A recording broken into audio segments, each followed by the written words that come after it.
Because students leave school without financial skills, millions of educated people pursue their profession successfully, but later find themselves struggling financially. They work harder but don't get ahead. What's missing from their education is not how to make money, but how to spend money.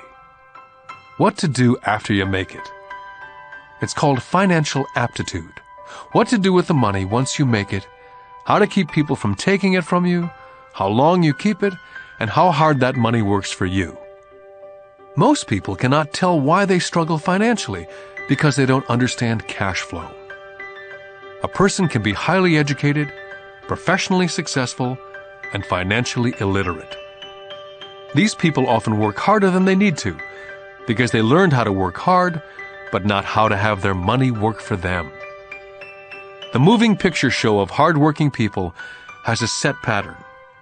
Recently married, the happy, highly educated young couple move in together in one of their cramped rented apartments. Immediately they realize that they're saving money because two can live as cheaply as one. The problem is, the apartment is cramped. They decide to save money to buy their dream home so they can have kids. They now have two incomes, and they begin to focus on their careers. Their incomes begin to increase.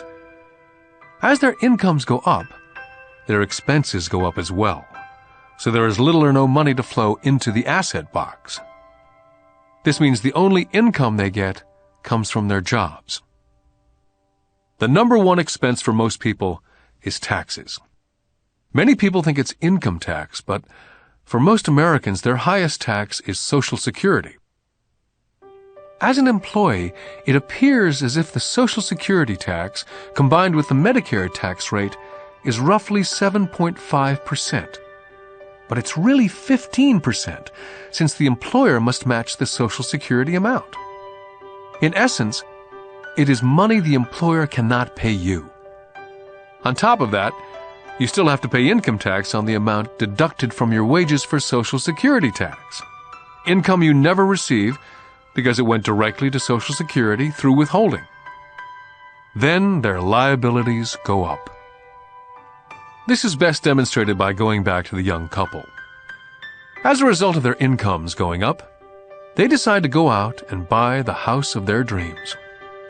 Once in their house, they have a new tax, called property tax.